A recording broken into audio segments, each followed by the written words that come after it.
Hello students, कल की last class में हम लोगों ने परावर्तन कंप्लीट किया था।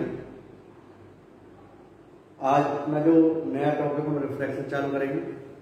हाँ, थोड़ा सा एक चीज़ का ध्यान रखना कि मैंने देखा कि आप लोग ध्यान से नहीं पढ़ते। मैंने एक न्यूमेरिकल में सिली मिस्टेक की थी और आपने केवल एक बच्चे ने ही मेरे कमेंट किया सर आपने यहाँ पे मिस्टेक की हुई और किसी ने वो मुझे नहीं बताया। थोड़ा ध्यान से पढ़ा करो बेटा, ठीक है। जो भी कुछ हो जैसे मुझे पता चले कि आप लोग सही ढंग से पढ़ भी रहे हो या नहीं पढ़ रहे। तो उस न्यूमेरिकल जो आपको मैंने फर्स्ट न्यूमेरिकल कराया था उसमें थोड़ा साइन को सॉल्व करने में मैंने मिस्टेक कर दी थी। मैंने लिखा था कि 1/f equal to 1/v plus 1/u। मैंने f की वैल्यू -2/15 रखी, ठीक है ना। और जो आपकी 1/v माइनस 1/u की वैल्यू -1/10 रखी। तो जब मैं केवल कैलकुलेशन कर रहा था तो कैलकुलेशन में इसलिए मिस्टेक थी। तो जो मैंने 2/15 है उसको माइनस का लिया हुआ था, जबकि फिर उसको प्लस का लिया हुआ था। वो क्या लेना मुझे माइनस का, और जो 1/10 है उसको मुझे शायद प्लस का। वो देख लेना आप, मिस्टेक को सही कर लेना। और जो मैंने प्लस 30 निकाला था ना उसका आंसर वो -30 होगा और m की जो वैल्यू आएगी वो क्या आएगी -3 आएगी। तो इसका मतलब प्रतिबिंब होगा m negative. v negative v negative मतलब वास्तविक प्रतिबिंब, ठीक है। तो वहां प्रतिबिंब कैसे बनेगा, वास्तविक बनेगा और वस्तु से 3 गुना बनेगा और किधर बनेगा, जिधर वस्तु है उधर ही बनेगा, क्योंकि ठीक है जिधर वस्तु रखी हुई दर्पण से उधर ही बनेगा। उसे आप बस सही कर लेना। और ये इसलिए मिस्टेक देखा करो बेटा, इससे मुझे पता चल जाए कि आप क्या पढ़ रहे हो क्या नहीं पढ़ रहे, ठीक। तो आज नया जो हम टॉपिक स्टार्ट कर रहे हैं वो है आपका रिफ्रैक्शन ऑफ लाइट, प्रकाश का अपवर्तन। बेटा प्रकाश का अपवर्तन क्या होता है, जैसे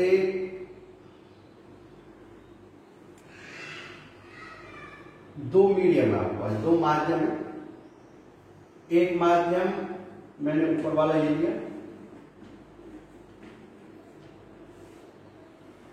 ठीक है। माध्यम ये 1 है और ये आपका माध्यम सेकंड, ठीक है। माध्यम 1 में वायु को मान लेता हूं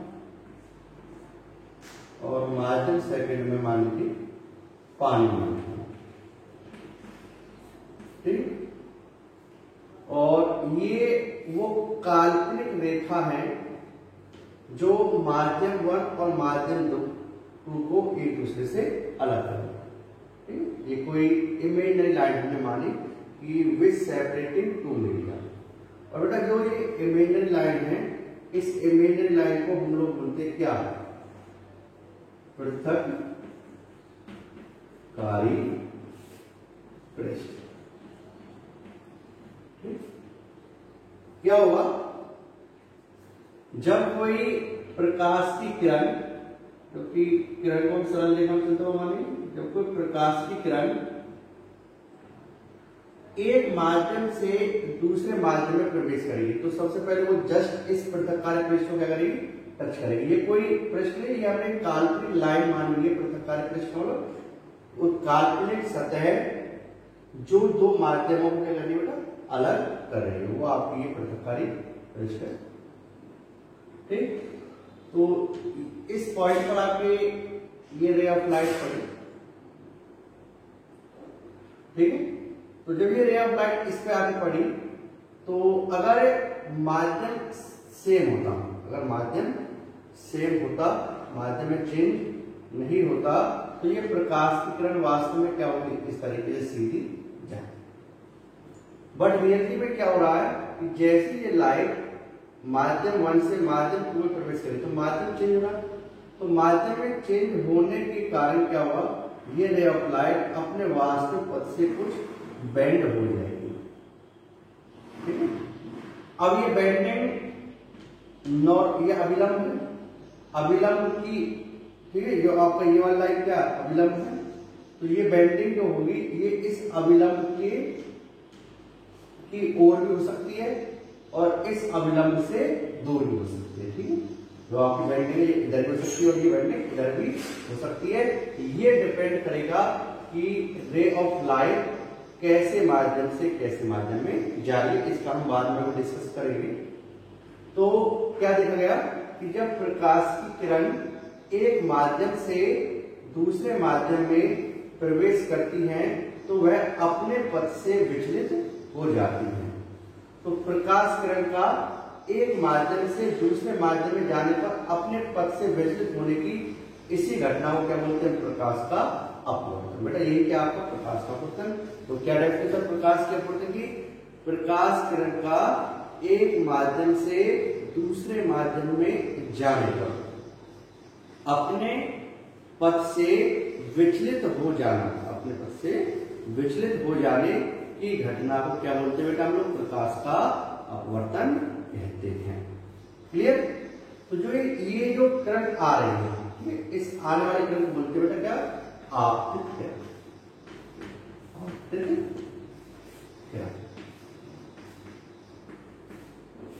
और जो ये करंट जा रही है, इस जाने वाले करंट को बोलते हैं अपवर्तित किरण।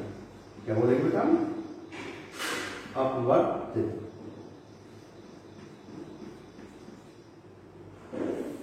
अपवर्तित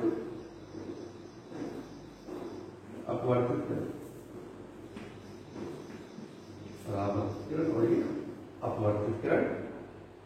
ठीक है, और ये जो लाइन है इसे बोलेंगे अभिलंब।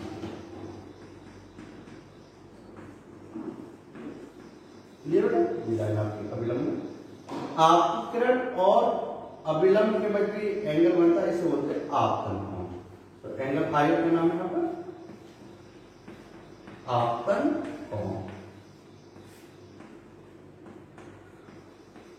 क्लियर बेटा? और ये अपवर्तित किरण और अभिलंब के बीच में जो एंगल है, इस एंगल को हम बोलते हैं, इसको हम स्मॉल आर से रिप्रेजेंट करेंगे। और इस एंगल आर को हम क्या बोलेंगे बेटा? अपवर्तन।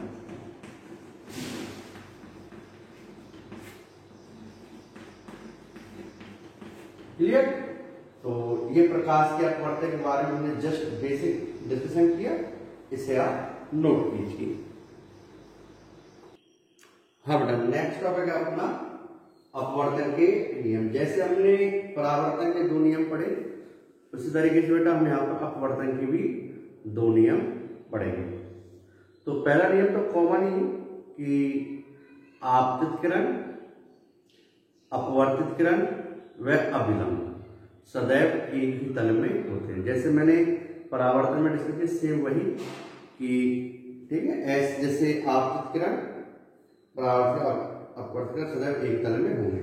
तो इसका मतलब ये है कि इस तरीके से समझो आप कि जैसे मान लीजिए ये आपका अभिलंब है, ठीक, ये आपकी जैसे यहाँ पे दिख रहा ये अभिलंब है, ठीक है। इस ये आपकी आपतित किरण है, ये आपका अभिलंब है और ये आपका अपवर्तित किरण है। ठीक, इस तरीके से होंगे, मतलब आपतित किरण, अपवर्तित किरण और अभिलंब सदैव एक तल में। मतलब किरण ऐसे आ रही है, अभिलंब ऐसे जा ऐसे ही। तो अगर मैं इन तीनों को यहाँ से बनाऊं तो तीनों अगर मैं प्ले हो जा रहा यहाँ से, तो ये लाइन और ये लाइन तीनों क्या होंगे? एक ही तल पर। जैसे आप बोर्ड में दिख रहा है, एक तल पर आएंगे सीधे। ऐसा नहीं होगा कि किरण इस तरीके से आए, अभिलंब और ये किरण टकरा के ऐसे नहीं, ऐसा नहीं होगा कि इसका तल अलग हो जाएगा। ठीक है, तो आपतित किरण, अपवर्तित किरण और अभिलंब सदैव क्या होंगे? एक ही तल में होंगे। मतलब तीनों को अगर मैं एक लाइन पे बनाने से आप बोर्ड पढ़ेंगे तो बोर्ड क्या एक तल है, तो इसी तल पर ये लाइन आएगी, इसी तल में ये लाइन होगी और इसी तल में ये लाइन होगी। कोई सी लाइन तल से लंबवत नहीं होगी, पहली बात है ना। तो ये अपवर्तन का नियम, तो बेटा आप लिखेंगे अपवर्तन का नियम में आपतित किरण, अपवर्तित किरण व अभिलंब सदैव एक ही तल में होंगे। अपवर्तन का जो दूसरा नियम है, अपवर्तन बेटा दूसरे नियम को स्नेल्स के नियम के नाम से भी जाना जाता है। इसे स्नेल्स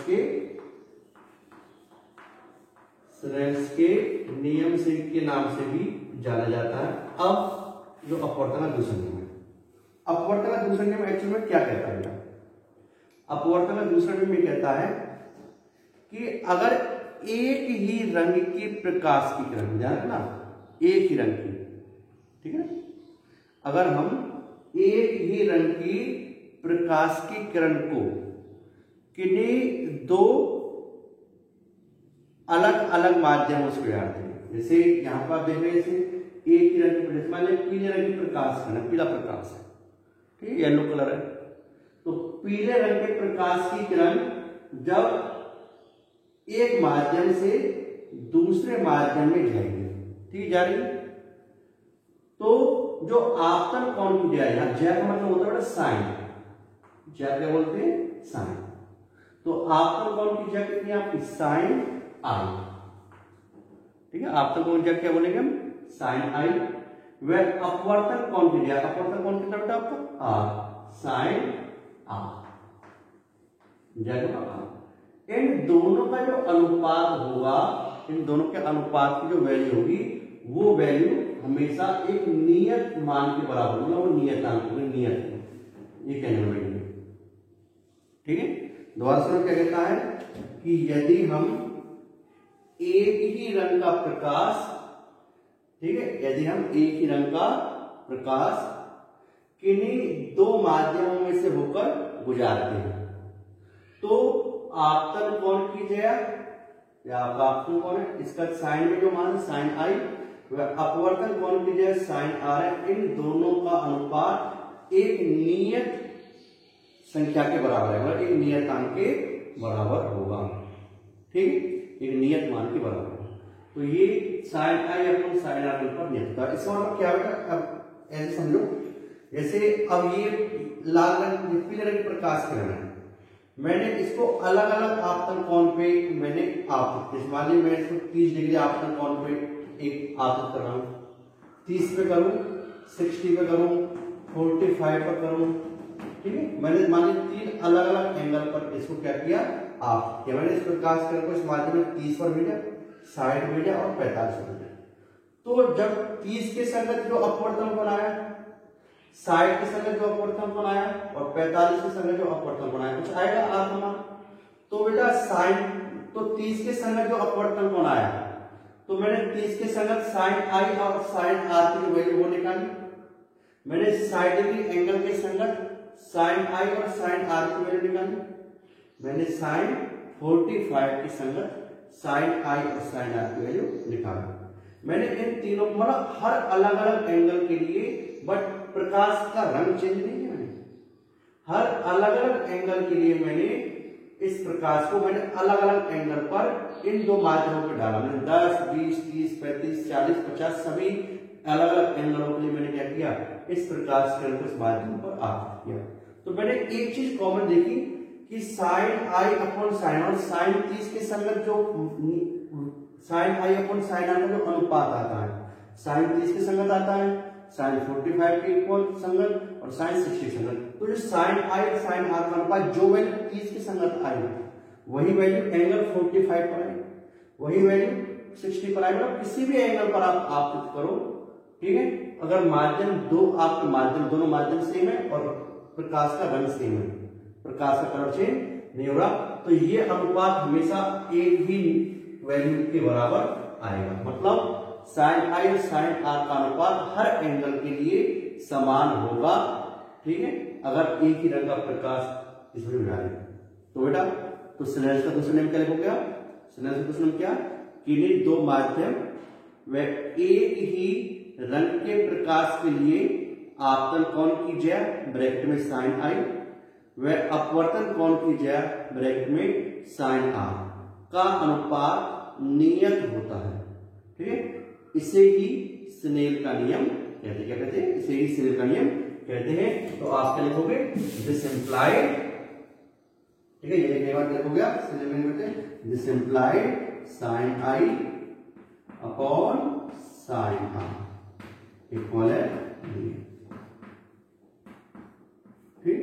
अब जो नियत संख्या है, जो नियतांक है, या इसको नियतांक करो, नियतांक अनुपात नियतांक, जो ये नियतांक होगा, ठीक है। अब ये नियतांक है, इस नियतांक का जो मान आया, ठीक है, इस नियतांक को हम लोगों ने एक नाम दिया, जो ये नियतांक है, इस नियतांक को हम लोगों ने क्या नाम दिया, एक नाम दिया, और वो नाम क्या है, वो नाम है दूसरे माध्यम का, मतलब जिसमें प्रकाश में जा रही है। तो यह नियतांक आप लिखोगे, ठीक है। यह नियतांक दूसरे माध्यम का पहले माध्यम के सापेक्ष अपवर्तनांक कहलाता है। अपवर्तनांक कहलाता है, ठीक है। जो ये नियतांक है, इस नियतांक को हमने क्या नाम दिया? दूसरे माध्यम से। आपको पहला माध्यम ये वायु और दूसरा माध्यम आपका ये बना लेना आपने पहले वाले में जो आप सुबह अपवर्तन 1%। पहला माध्यम आपका ये है, दूसरा माध्यम आपका ये है। तो ये किसका अपवर्तनांक है? दूसरे का। किसके सापेक्ष? पहले के सापेक्ष। तो बेटा अब मैं स्नेल के नियम क्या ले सकता हूं? तो मैं ले सकता हूं sine i upon sine r equal है क्या? n/1। n/1 मतलब क्या? दूसरे माध्यम का अपवर्तनांक किसके सापेक्ष? पहले माध्यम के सापेक्ष। तो इसको ऐसे लिख सकते हैं n/1 को। n/1 मतलब क्या? समझ में? दूसरे माध्यम का किसका अपवर्तनांक है? दूसरे का। किसके सापेक्ष? पहले के सापेक्ष। तो n/1, तो इसका लिखूं मैं n2, इसको मैं ऐसे लिख सकता हूं n2/n। क्लियर? तो यहां से आपको क्या आ गया? This implied sine i upon sine r equal to क्या है? n2/n1। तो यहां से आपका क्या नियम आया? n1 साइन आई, n से हम अपवर्तनांक को दर्शाते ध्यान रखना है।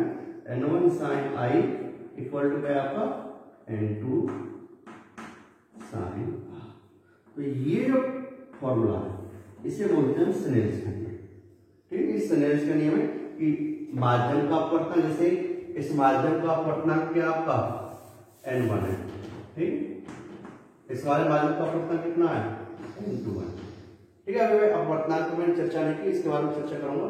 तो वर्क आपको ध्यान दो, क्या कहता है कि n1 माध्यम का अपवर्तनांक इंटू कौन कीजिए आप? n1 into sine i equal to क्या हुआ? माध्यम का अपवर्तनांक n2 इंटू साइन, ठीक है। ये आपका स्नेल्स का नियम है। और n को क्या बोलते हैं बेटा? माध्यम का अपवर्तनांक, ठीक है। अब ये अपवर्तनांक क्या है इस पर हम चर्चा करेंगे, तो आप यहां तक नोट करो। हाँ जी बेटा, अपनी जो नेक्स्ट चर्चा है वो है अपवर्तनांक पर। अपवर्तनांक क्या है बेटा? अपवर्तनांक एक ऐसा शब्द है जिसका मान हम अकेले किसी माध्यम का नहीं बता सकते। अगर कोई मेरे से कहेगी पानी का अपवर्तनांक कितना है, मैं नहीं बताऊंगा। मैं जब भी वो मेरे से पूछेगा पानी का अपवर्तनांक क्या है, तो मेरे सामने उसका एक क्वेश्चन होगा किसके सापेक्ष। जैसे आपने पढ़ा हुआ है कि 11th क्लास में से किसी कण की स्थिति हमें बतानी होती है।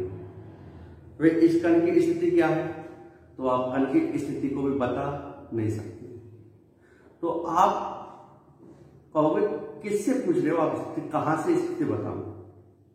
तो जैसे हम किसी कण की स्थिति को बताने के लिए एक जगह निर्धारित करते कि इस जगह से स्थिति बता, या जैसे कोई पिंड चल रहा, कोई पिंड गति कर रहा है, उसका वेग कितना है वो भी हम बता नहीं सकते। वेग को बताने के लिए भी हमें किसी के सापेक्ष बताना पड़ेगा। जैसे स्थिति और वेग किसी के सापेक्ष बताए जाते हैं, ठीक है।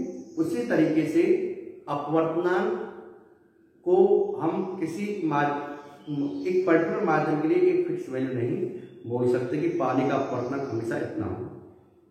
अपवर्तनांक जो टर्म है यह हमेशा सापेक्ष बताइए बेटा, मतलब दूसरे के सापेक्ष, ठीक है। किसी अकेले माध्यम का हम अपवर्तनांक नहीं बता सकते, हम दूसरे माध्यम के सापेक्ष बताएंगे।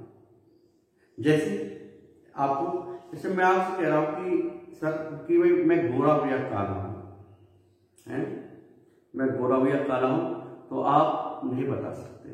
जब भी आप मेरे कलर के बारे में बताओगे कि मैं गोरा हूं या काला हूं, तो आप मेरी तुलना किसी ना किसी के सापेक्ष करोगे। सपोज मेरे पास कोई अफ्रीकन, मतलब जो काले काले से होते हैं ना, जो अफ्रीकन लोग खड़ा हो जाए, तो उनसे और मेरे से पूछ जाए, या बोर्ड और इस बोर्ड में और मेरे में पूछ जाए कि भाई मैं काला हूं, तो आप मैं गोरा में काला हूं, तो आप मेरी तुलना किसी न किसी से करोगे माइंड में।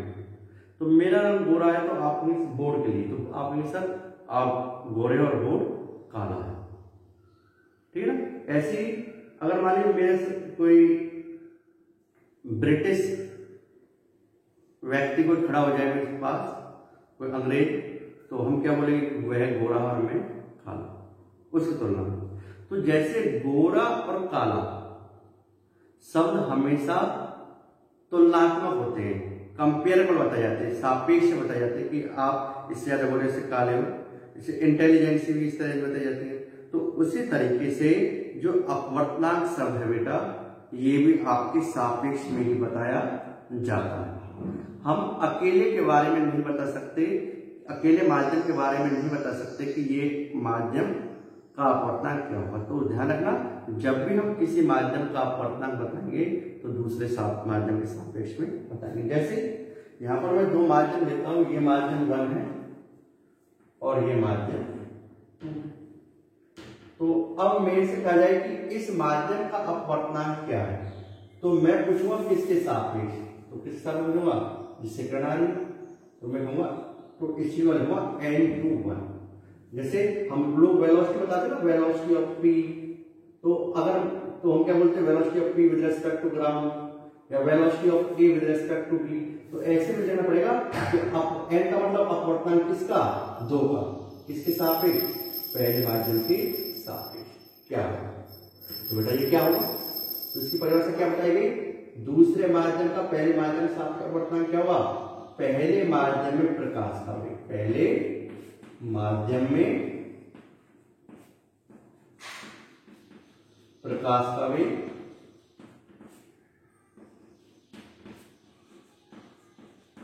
डिवाइड बाई दूसरे माध्यम में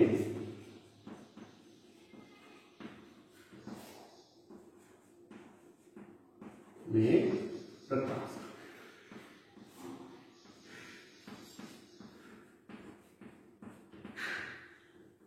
पहले माध्यम प्रकाश का वेग डिवाइड बाय दूसरे माध्यम प्रकाश का वेग, ये क्या कहलाता है, ये अपवर्तन। तो n21 पहले माध्यम प्रकाश का वेग मान लीजिए v और दूसरे माध्यम प्रकाश का वेग क्या v। तो बेटा ये क्या आ गया, दूसरे माध्यम का अपवर्तन पहले माध्यम के सापेक्ष। ठीक है, तो ये इसकी एक्चुअल डेफिनेशन है अपवर्तनांक की, कि अपवर्तनांक हम अकेले माध्यम का नहीं बता सकते। अब आपको भी सर आपने तो अभी n1 अलग लिखा था, n2 अलग लिखा था, ये n1 n2 जो आपने अलग लिखा वो क्या चीज है, आपने वो कैसे लिख दिया।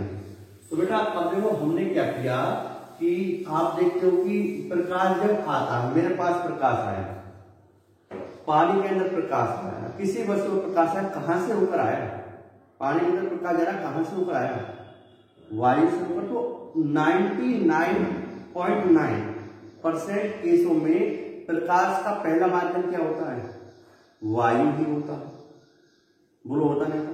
तो इसलिए क्योंकि जैसे हम चलते हैं, हम लोग वेग बताते हैं कि मेरी चाल 10 मीटर पर सेकंड है, 50 मीटर पर सेकंड है, 100 मीटर पर सेकंड है, 5 मीटर पर सेकंड है। तो ये जो हम चाल बताते हैं एक्चुअली वो चाल किसके सापेक्ष बताते हैं, हम पृथ्वी के सापेक्ष। तो वहां पर हम बोलते नहीं है, क्योंकि पता है कि अगर हम बोल नहीं रहे कि ये तो किसी के सापेक्ष वाले को बता नहीं कि कौन है, ठीक है, तो पृथ्वी ही होगी, बोलोगे नहीं। तो अगर पृथ्वी के अलावा मैं किसी की सापेक्ष चाल बता रहा हूं तो वहां पे मैं लिखूंगा कि ए की चाल बी के सापेक्ष ही है। अगर पृथ्वी के सापेक्ष बता रहा हूं तो मैं बोलूंगा पी की चाल, वे ए की चाल, बी की चाल, सी की चाल, अगर मैं, ठीक है, तो वो हम समझ जाएंगे पृथ्वी सापेक्ष। तो उसी तरीके से बेटा कि हम ये मानते हैं कि जो प्रकाश आता है वो कहां से आता है, वो प्रकाश वायु से आता है। पहला माध्यम प्रकाश वायु। तो इस कारण हमने अपवर्तनांक को 2 कैटेगरी में डिवाइड किया। एक कैटेगरी को नाम दिया हमने निरपेक्ष अपवर्तन, ठीक है, निरपेक्ष अपवर्तनांक। और दूसरी जो कैटेगरी है उसे हमने नाम दिया कौन सा, सापेक्ष अपवर्तनांक, ठीक है। दूसरी कैटेगरी कौन सी आपकी, सापेक्ष अपवर्तनांक, क्लियर। तो जो निरपेक्ष अपवर्तनांक है वो क्या होगा, निरपेक्ष अपवर्तनांक बेटा फिक्स है। अगर पहला माध्यम जैसे मेरा वायु, अगर मेरा पहला माध्यम क्या वायु है, ठीक है, और दूसरा माध्यम मेरा कोई भी इसमें पानी है, पहला माध्यम वायु, दूसरा माध्यम मेरा कोई भी है, ठीक है। तो वायु में प्रकाश का वेग होता C और माध्यम प्रकाश का वेग क्या V। तो यदि मैं पानी का अपवर्तनांक किसके सापेक्ष बताऊं, वायु के सापेक्ष बताता हूं, तो वो कौन सा अपवर्तनांक होगा, कौन सा अपवर्तनांक होगा, निरपेक्ष अपवर्तनांक, ठीक है।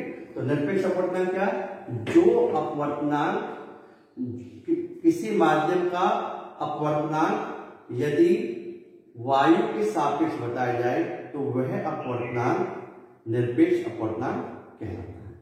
तो जैसे मैं पानी का इस्तेमाल नहीं, माध्यम है 2, इस माध्यम 2 का अपवर्तनांक में 1 के सापेक्ष होता है, कोई माध्यम है, ठीक है, ये इस्तेमाल वाटर है, पानी, इसका अपवर्तनांक में किसका बता रहा हूं, वायु का, तो NWA लिखूंगा, तो NWA कहूं, ठीक है। या ये मेरा दूसरा माध्यम है और ये मेरा पहला माध्यम है, या ऐसे N21 लिखूं, एक बात, ठीक है। तो अब जैसे यहां पर अगर मेरा पहला माध्यम A है, ठीक है, तो ये क्या हुआ, पहले माध्यम प्रकाश का वेग क्या C और दूसरा माध्यम प्रकाश का वेग क्या हुआ, तो ये क्या हुआ C/A, ठीक है। तो निरपेक्ष अपवर्तनांक फॉर्मूला क्या, C/A। अब देखो होता क्या है कि अब जैसे बार से मान लीजिए मैं दूसरे माध्यम का अपवर्तनांक था, इसमें दूसरा माध्यम वैसे, तो मैं दूसरे माध्यम का अपवर्तनांक निकालूं किसके सापेक्ष, एयर के सापेक्ष। तो अब मुझे लिखने की जरूरत, अगर मैं नहीं लिखा, अगर मैंने लिखा नहीं वैसे दूसरे माध्यम का अपवर्तनांक ए के सापेक्ष, अगर मैं लिख नहीं रहा, जैसे पानी का अपवर्तनांक एयर के सापेक्ष निकाल रहा हूं, तो मैं ए नहीं लिख रहा, तो इसको हम समझ जाएंगे ये फिक्स है कि ये कौन सा होगा दूसरा माध्यम, वायु ही होगा। तो इसलिए वायु के लिए हम बताते नहीं है, क्योंकि अगर हम नहीं बता रहे तो हम समझ जाएंगे कि किसके सापेक्ष बताया गया, एयर के सापेक्ष। तो जैसे पानी का अपवर्तनांक अगर मैं एयर के सापेक्ष बताऊंगा तो क्या होगा, तो NW क्या होगा, C/A, पहला माध्यम प्रकाश का वेग C, दूसरे माध्यम प्रकाश का वेग V, ठीक है। अगर मुझे कांच का अपवर्तनांक बताना है, इसका बताना कांच का बताना, तो क्या लिखूंगा मैं, ठीक है, वायु प्रकाश में कितना, पहला माध्यम मेरा वायु मान जाएगा, क्योंकि अगर मैंने नहीं बताया कौन सा माध्यम है C डिवाइड बाय किसका वेग V। तो इस तरीके से हम लोग निरपेक्ष अपवर्तनांक निकालते हैं। तो जैसे हम यहाँ पे लिखते हैं ना कि N2/N, तो ध्यान से देखो N21 क्या आपका V1/V, और इसको मैंने क्या नाम दिया था, N2/N, ये नाम दिया था। अब एक चीज देखो कि अगर मैं N1 निकालूं तो N1 क्या हुआ, सुनो ध्यान से, N1 क्या हुआ, पहले माध्यम वायु बटे दूसरा माध्यम V1, N1 ये होगा। अगर मैं N2 निकालूं तो N2 क्या होगा, C, ये तो निरपेक्ष अपवर्तनांक हो गया ना, ठीक है, वायु के सापेक्ष बताया जाएगा C/V। तो अगर मैं N2 को N1 से भाग दूं, तो किससे भाग दूं, N2 को मैं बेटा ध्यान अंदर लिख रहा हूं, यदि मैं N2 भाग में N1 करता हूं तो क्या आएगा, देखो बेटा N2 कितना होगा, C डिवाइड बाय V2, और जब मैं भाग दूंगा इसको इससे, इससे तो V1 पर चले जाएगा, V1/C, तो C से C, तो N2/N1 क्या है, V1/V2, जिससे आप क्या कहते हो N21। तो ये N21 ये तो है सापेक्ष अपवर्तनांक, अब यहाँ पर सापेक्ष, बट ये आया है ऐसे, तो मैं N21 लिख सकता हूँ, N21 को मैं N2/N1 भी लिख सकता हूँ। इसका मतलब पहले माध्यम प्रकाश का वेग और दूसरे माध्यम, अगर ये लिखो, ठीक है। आइए यहाँ पर बट N2 का मतलब क्या, केवल N2 का मतलब निरपेक्ष अपवर्तनांक, जो किसके सापेक्ष है, वायु के सापेक्ष। N1 का मतलब क्या, निरपेक्ष अपवर्तनांक, पहले माध्यम जो किसके सापेक्ष बताया गया, वायु के सापेक्ष, ठीक है। यहां तक की चीज आप नोट करो, निबड़ लो,